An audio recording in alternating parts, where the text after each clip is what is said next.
Hay una... nosotros tenemos dos palabras,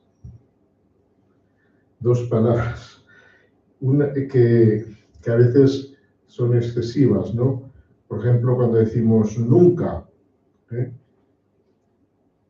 Pues en ese nunca, a veces exageramos, ¿no? Porque, no sé, nunca he, y nunca es mucho tiempo, a veces sí que ha habido, bueno, casi nunca. Y el otro aspecto de nunca, o sea, si digamos que lo contrario de nunca sería, ¿eh? Siempre. Eso también lo utilizamos, ¿no? Y decimos, siempre, no sé, siempre hacemos lo que sea, ¿no? Nunca lo hacemos lo que sea. Siempre hacemos lo que sea. Y leí un texto sobre esto de los siempre, y es curioso que los nunca y siempre de Dios sí que son reales. Cuando yo digo nunca, puede que no esté realmente siendo exacto, ¿no? Pero Dios cuando dice nunca, es nunca, ¿eh? No está diciéndolo por decir. Y Él, cuando dice siempre, es siempre, ¿eh? No es algunas veces. Vamos a abrir la palabra de Dios en el libro de Isaías, capítulo 40, versículo 8.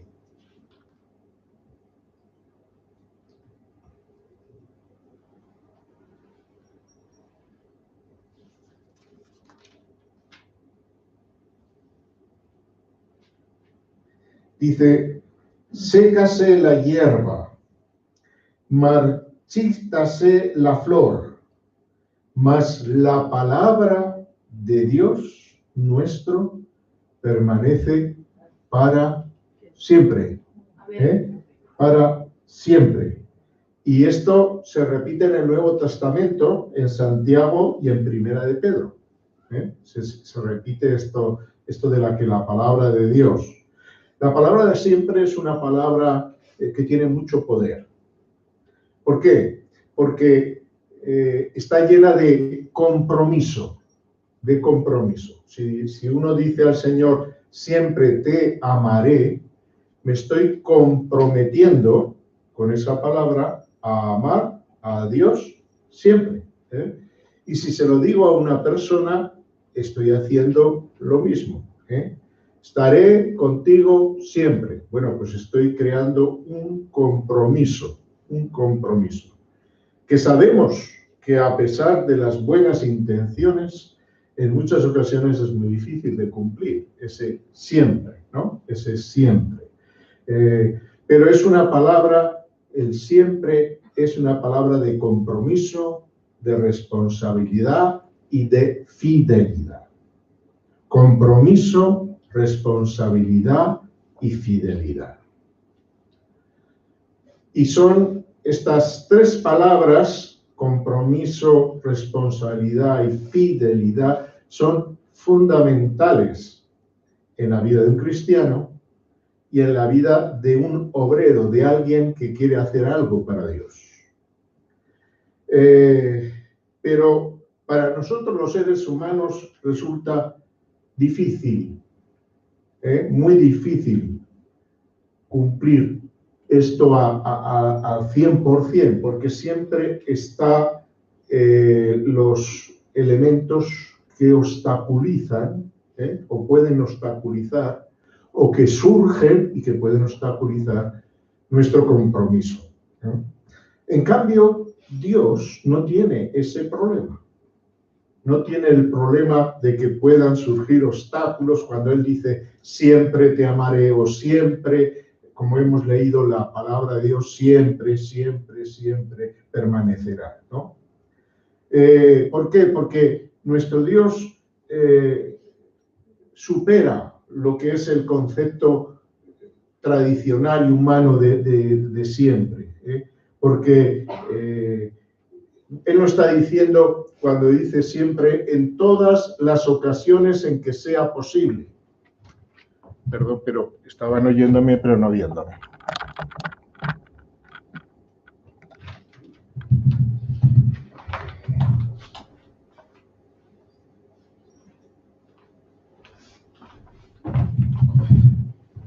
Lo siento, que no me estabais viendo.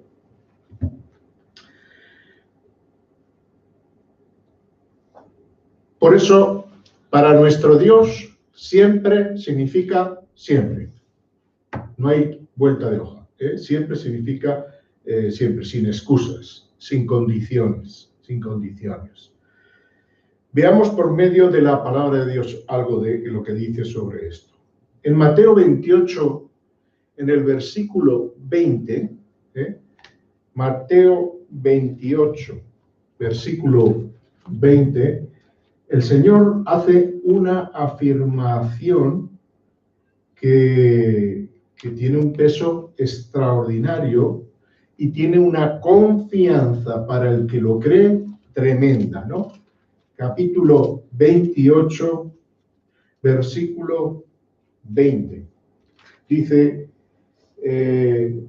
enséñales que guarden todas las cosas que os he mandado, y esta frase a continuación es a la que me refiero. Y he aquí que estoy todos los días hasta el fin, estoy con vosotros todos los días hasta el fin del mundo. Este es un siempre de Dios. No aparece la palabra como sí, como tal, siempre, pero aquí está comprometiéndose el Señor. Entonces, ¿dudamos nosotros de que algún día no cumpla esta parte que le corresponde de su pacto? Porque cada vez que Dios dice algo, hace un pacto. Lo que no nos damos cuenta es que nuestras palabras, sobre todo palabras de compromiso, son pactos. Y Dios es muy serio con los pactos. La humanidad, antiguamente, los humanos, cuando se hacía una transacción, no eran necesarios documentos. La palabra de los caballeros que hacían la transacción y el apretón de manos u otras formas que había, era suficiente para que eso fuera inviolable, fuera un compromiso que se tenía que cumplir, pasara lo que pasara. Desgraciadamente, como ya sabemos cómo somos los humanos, se tuvo que cambiar esa forma tan auténtica y tan natural y se tuvo que llegar al papel, a las firmas, a la comprobación de que esas firmas son fidedignas por alguien que tenga autoridad, etcétera, etcétera. Y eso es triste. Eso es triste porque realmente no es esa la intención que Dios tenía al crearnos. Cuando Dios nos creó, no nos hizo como los animales. Hay un detalle importante. Él nos hizo tripartito. Padre, Hijo y Espíritu, tres partes, pero que es uno, ¿verdad? Pero nosotros también somos tres partes, somos uno, pero somos cuerpo, somos alma, somos espíritu.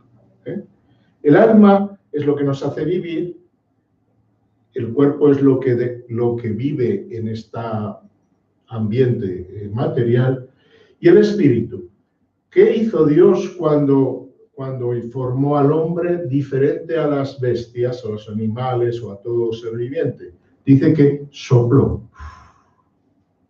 Cuando vemos en la palabra de Dios, al Espíritu Santo se le atribuye como si fuera un viento. Cuando estaban los creyentes esperando el Espíritu Santo, cuando desciende dice que sopló un viento recio, un soplido recio, es en el hebreo. Sopló un soplido recio que llenó la estancia de lenguas de fuego y todos recibieron el Espíritu Santo. Por lo cual, cuando sopla en el hombre, lo hace un ser semejante a él. Un ser que tenía espíritu, a diferencia de los animales. Un ser que se podía comunicar con Dios, porque Dios es espíritu y para comunicarse con él. No es ningún descubrimiento el que Jesús le da a la mujer samaritana, cuando le dice que los verdaderos adoradores adorarán en espíritu y en verdad. Esto era ya algo bien sabido por aquellos que tenían un conocimiento de Dios. Dios siempre está con nosotros. Que esto es una cosa muy importante para el cristiano. Él está siempre para nosotros, para protegernos, para ayudarnos. También esto significa una gran responsabilidad. Es decir, esto también tiene lo que he dicho al principio, un compromiso, una responsabilidad y un hecho de fidelidad. El compromiso está en que yo tengo que estar con Él y para estar con Él, Dios me dice cómo debo de estar. Y cuando me separo, ¿qué es lo que me separa de Dios? Me separa el pecado. Y el pecado también es el no tener en cuenta a Dios. El pecado es olvidarme de Dios. Por ejemplo, cuando en el hebreo, incluso en el griego, el significado de las palabras es bastante diferente al español. Por eso a veces tenemos dificultades, o tienen dificultades, aquellos que hacen las interpretaciones de las palabras de la Biblia, ¿no? ¿Por qué? Porque para darle un verdadero sentido original, pues le resulta dificultoso encontrar las palabras adecuadas. Entonces, Dios, esta gramática nos enseña que el yo estoy es una, ¿cómo se llama esto? Es un verbo del presente indicativo que se refiere a algo que ha ocurrido ya desde el pasado y siempre. O sea, algo que ocurrió en el pasado, que está sucediendo en el presente y que estará también en el futuro. Esta es la expresión de este texto cuando dice, aquí, yo estoy. Yo estoy.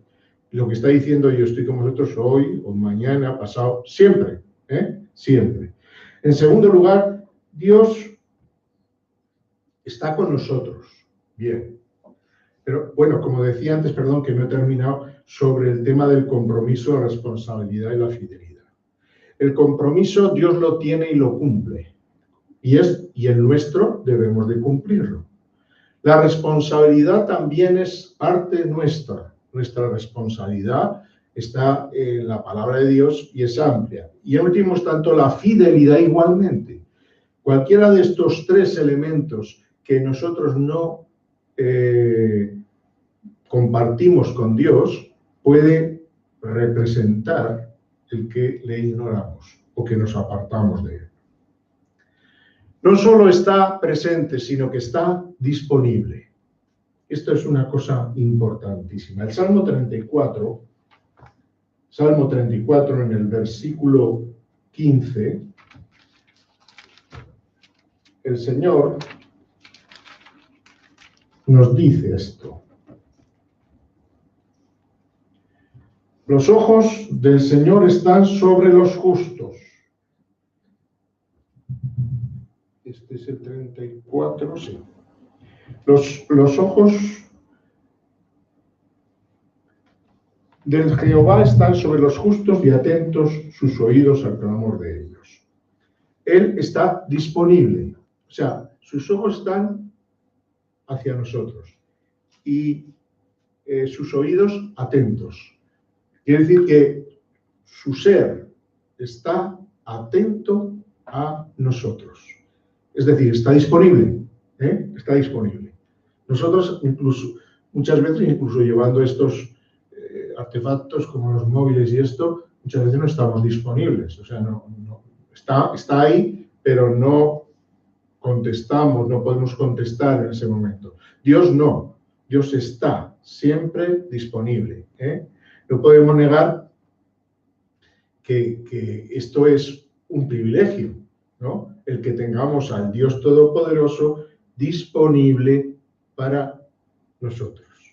A veces reprochamos a las personas que no están disponibles para nosotros y nos olvidamos de que estamos en un mundo en el cual no somos todo lo que quisiéramos ser, ni llegamos a todo lo que quisiéramos llegar. Por eso nosotros tenemos que darnos cuenta que el único que sí que puede estar disponible en todo momento es Dios. Hay ¿cuál es el teléfono? El 112 me parece que es, ¿no? Incluso los móviles, si no tienes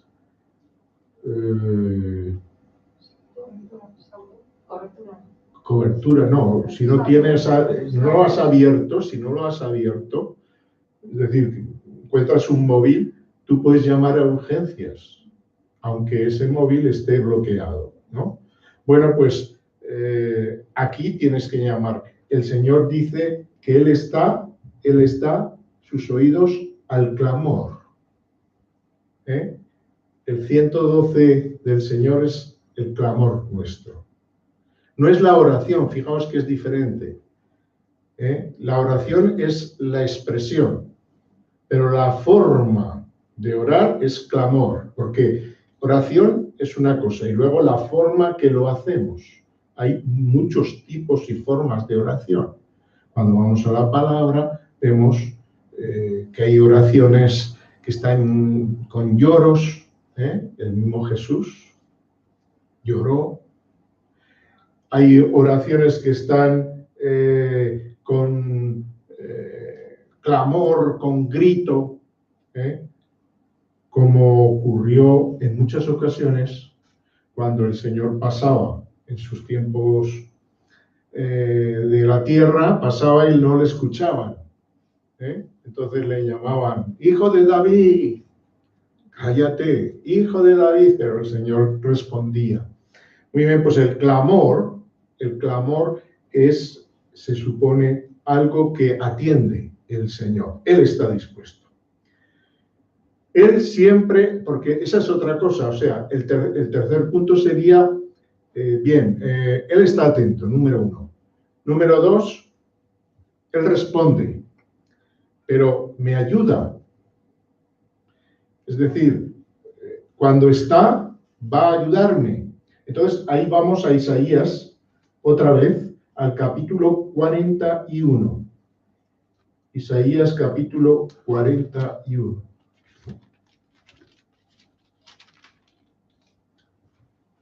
Verso 10.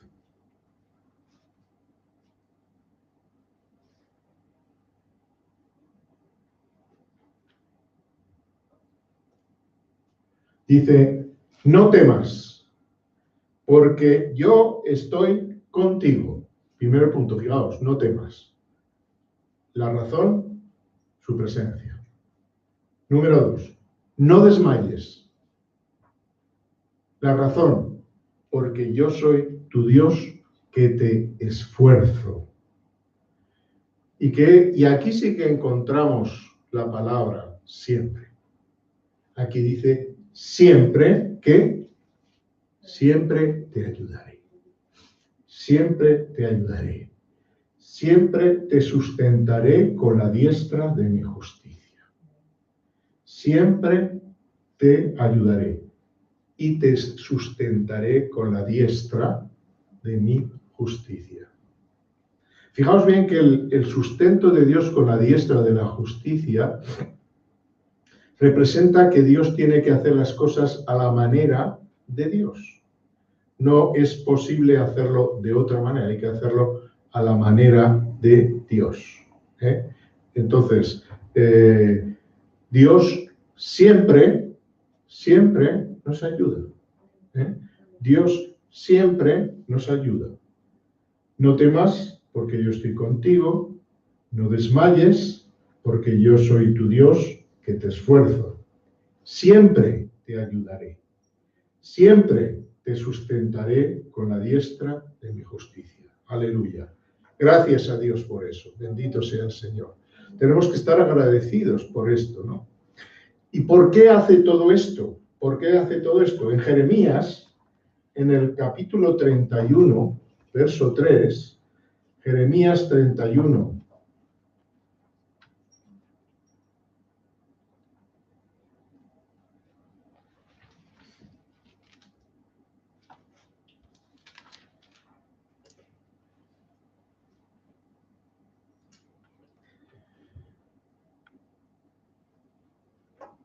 Jeremías es un profeta que de manera injusta ha sido tratado como de llorón, como de profeta llorón. Pero creo que es injusto, sobre todo cuando uno ve el entorno en el cual vivió, un entorno súper difícil, y también lo que tuvo que pasar.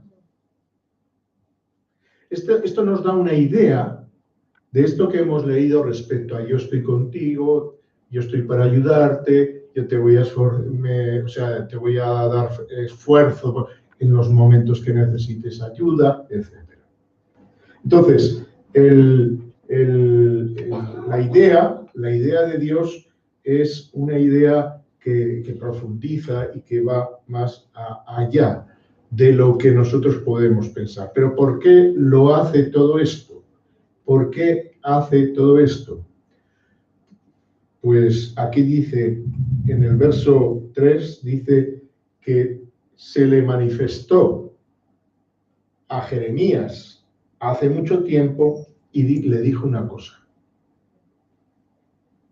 Le dijo, con amor eterno te he amado, por tanto te prolongué mi misericordia.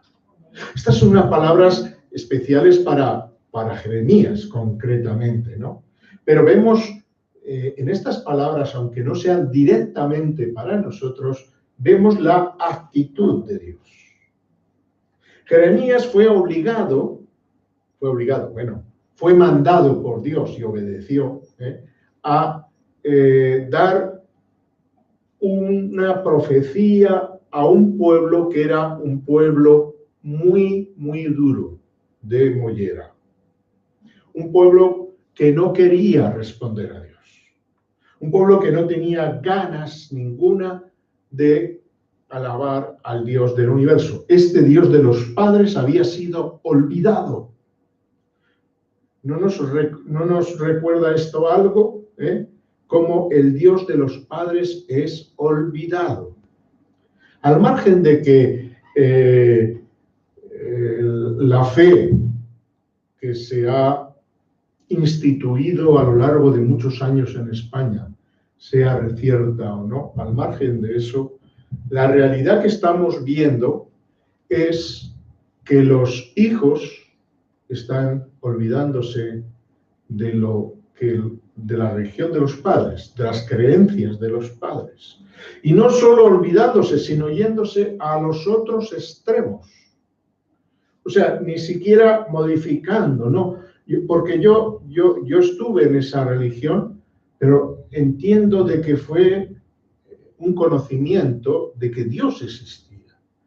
Y el progreso fue ir a lo correcto, como todavía estoy buscando. Es decir, uno siempre tiene que buscar la verdad. Y sacrificar aquello que tú creías, por muy deleitoso que fuera, hay que sacrificarlo en pos de la verdad, siempre. Hay que seguir porque Dios es verdad. Y nadie de nosotros, ninguno de nosotros puede decir que estemos en la verdad absoluta, porque casi yo pienso que seríamos Dios. Estamos en la verdad, pero estamos aprendiendo cada día más de esa verdad. Entonces, Dios que en esa situación en la que estaba Jeremías, que lo pasó muy mal, porque cada vez que profetizaba lo echaban a un pozo, lo pasó muy mal, pero es lo que podía pensar, como nosotros a veces pensamos cuando las situaciones están muy difíciles. Yo creo que ahora el mundo está en un pozo, pero estamos todos, cristianos y no cristianos, creyentes y no creyentes. Fijaos que en el caso de Jeremías, cuando vino la invasión, él también sufrió esa invasión de los enemigos, esa invasión que había sido predicha y advertida por él, pero él también la sufrió. Nosotros, los hijos de Dios, los cristianos, a lo largo de la historia, han sufrido las consecuencias del pecado de otros. Como vemos en niños inocentes, niños que son inocentes totalmente y que los matan adultos, entonces están sufriendo el pecado de los adultos. El niño es inocente, no tiene, es decir, no debería de morir. ¿Por qué es muerto? Y en las noticias sale esto, desgraciadamente, constantemente.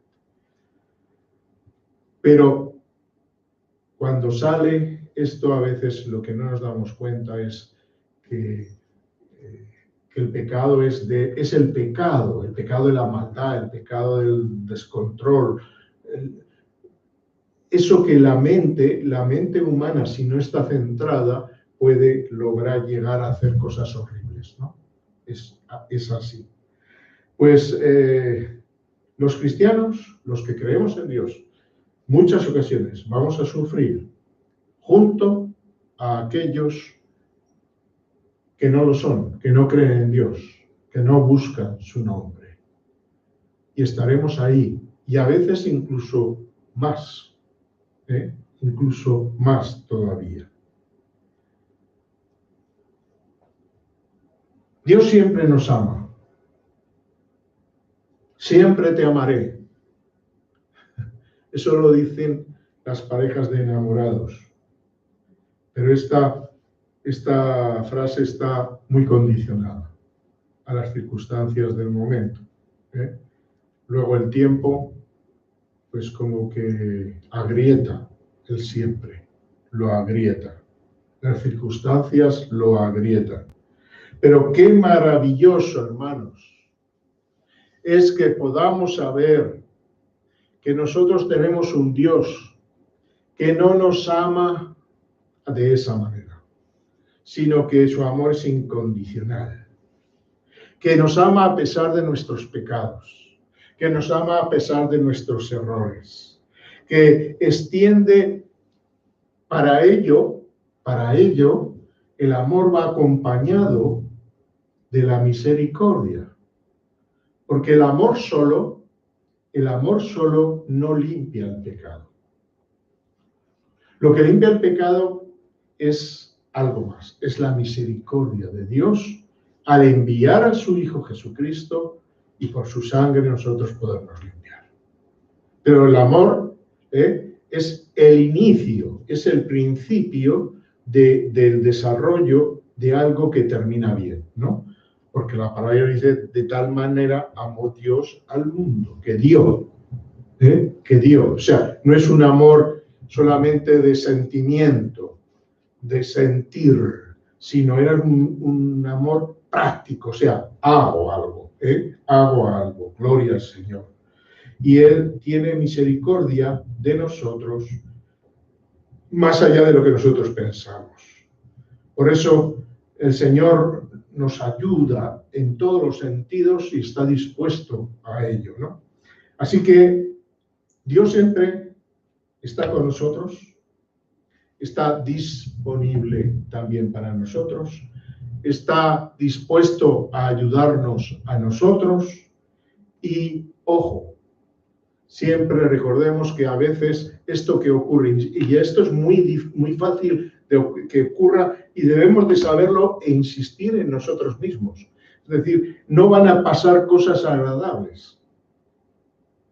El mismo Salmo 23, que es una belleza, dice que andamos por valles de sombra y de muerte.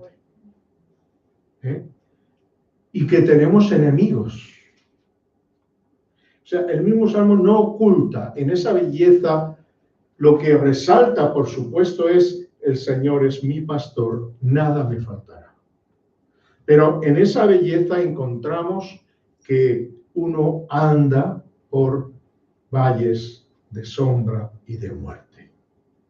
Y que el privilegio es que el pastor va con su vara y con su callado. Y como yo aprendí, me acuerdo de una predicación de un hermano, no sé si fue el hermano Sterso o alguno de estos, que nos explicó, y nos explicó que lo que es el callado es para defensa, o sea, para si vienen lobos y tal. Y la vara dice que era en el Salmo 23, puede ser muy significativa. ¿Por qué? Porque en ocasiones había tanta niebla, o en ocasiones había que volver tan tarde que ya se hacía oscuridad. Y a veces se volvía por caminos muy difíciles. Ya sabemos que las ovejas son fáciles de despistarse, ¿no? Entonces, no era la voz del pastor, era la vara la que le hacía que le siguiera. ¿Cómo? Cada vez que el pastor ponía la vara en el suelo, la ponía fuertemente. Las ovejas escuchaban. Era como un radar, ¿no? Por ahí va, por ahí va, por ahí va. A veces nosotros no vamos a escuchar su voz, pero sí estemos atentos a su vara. Gloria a Dios. Gloria a Dios. Porque Él está con nosotros, porque Él tiene misericordia, porque Él nos ama.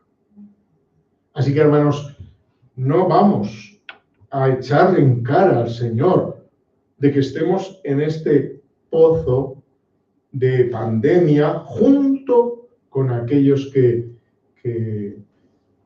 no creen en Él, pero que un día a lo mejor pueden creer. No lo echamos en cara, porque sabemos que a pesar de todo Él nos ama. Y que aunque su decisión de justicia fuera que nosotros tuviéramos ese COVID, e incluso que se nos llevara a su presencia por medio de esta enfermedad, sabríamos y tendríamos que confesar que Él es justo, es misericordioso, es bueno y es equilibrado. Difícil de decir cuando esto pasa, pero debemos de recalcarlo en nuestras mentes y estar preparados porque el mundo no ha acabado y el COVID no es lo peor. Hay muchísimas cosas peores. Estamos viendo muchas otras cosas terribles aparte del COVID, igual que ocurría antes que viniera esta pandemia. Así que, hermanos, ¿dónde estamos seguros? En el Señor. En el Señor es donde estamos seguros. Y con alguien, estamos seguros, con alguien que no tiene un doble sentido en sus palabras. No solo en siempre, sino en el nunca. En todas las palabras, Él no tiene un doble sentido. Su palabra dice la Biblia que su palabra es el sí y el amén. O sea, no hay que discutir. No hay discusión posible. Son el sí y el amén, para su gloria. ¿Amén? Bien, pues terminamos y vamos a darle la gloria a Dios. Amén. Padre, te doy gracias, te damos gracias juntos, porque realmente tú eres capaz de mantener tu palabra y tu pacto por encima de todo. Somos nosotros los que lo incumplimos. Y a pesar de ello, lanzas tu misericordia para que nos alcance y tu perdón para que nos perdone y nos levantas, Señor, de nuevo para que sigamos caminando. Yo te ruego, Padre, que nos ayudes a ser fieles en estos tiempos, a estar unidos en estos tiempos. Sabemos, Señor, que es necesario, Señor, que las iglesias estemos unidos para poder escuchar tu voz y poder hacer tus planes. Necesitamos, Señor, que cada uno podamos practicar el don que nos has dado, por encima de los entretenimientos que nos quita el mundo, todo lo que sea que el mundo nos arrebata, Señor, el tiempo que deberíamos estar utilizando el don para ti. Tú nos cuidas, Señor, tú estás cerca de nosotros, tú estás atento, por lo cual siempre ayúdanos a que siempre podamos oírte y podamos responder a tu voz también. Gracias, Señor, porque hasta aquí nos has ayudado. Eben Ezer. Gloria a tu nombre. Gloria a tu nombre. Gloria a tu nombre. Y como me decían, ya el domingo pasado lo hice, mensajes para 3 grupos. El uno es aquellas personas que no creen. Realmente les digo que Dios está vivo, que Jesús es el enviado de Dios y que si solo buscamos en la historia encontraremos que Jesús sí que estuvo en la tierra. Por lo tanto, debemos darle una oportunidad, porque de acuerdo a lo que dice su palabra, sí, y su palabra es verdad, en ningún otro hay salvación. Y después de la muerte no hay muerte, hay vida también. Porque la palabra muerte en el hebreo lo que significa es separación. Por tanto, no es un acabóse, y hay vida después de la vida. El segundo grupo es aquellos que puedan sentirse religiosos, aquellos que tienen fe, pero están en una religión. Cualquiera que os haya dicho que no sabemos si somos salvos o no en esta vida, está engañando. Podemos saber que somos salvos por medio de nuestra fe en el Señor Jesucristo. Y en tercer lugar es un mensaje para los que decimos que somos creyentes, para que analicemos nuestras vidas y veamos si tenemos autoridad para decir eso. Para decir eso. Porque a veces lo decimos, pero no lo somos. No lo somos. Y esto es terrible, porque habiendo empezado bien, sería terrible que empezáramos mal. Leí esta semana, o estoy leyendo esta semana, Eclesiastés. Y me ha dejado otra vez sorprendido ver a Salomón con esa sabiduría, con ese entendimiento y con esa capacidad. ¿Cómo pudo desviarse? Pero esto nos hace entender de que si él pudo desviarse, cualquiera de nosotros puede hacerlo. Por eso tenemos que estar muy atentos, muy atentos. Y no solo estar de acuerdo con Dios en esto, sino tomar medidas para que esto no ocurra. Amén. Que Dios os bendiga. Acordaos de, si no lo habéis hecho, suscribiros a nuestro canal de YouTube. Que el Señor os bendiga en esta semana. Tendremos oración en la que podemos participar el miércoles a las 10, el viernes a las 9 y también el domingo nuevamente. A las 11:30 estaremos aquí. A las 11:15, orando hasta las 11:30 que empezaremos. En los dos casos primeros podemos participar por medio de videoconferencia y en este último podemos participar por este medio. También no por conferencia, pero sí por vídeo. Y también podemos participar por chat. Así que si has participado por chat, no olvides de darnos un saludo. Que Dios os bendiga.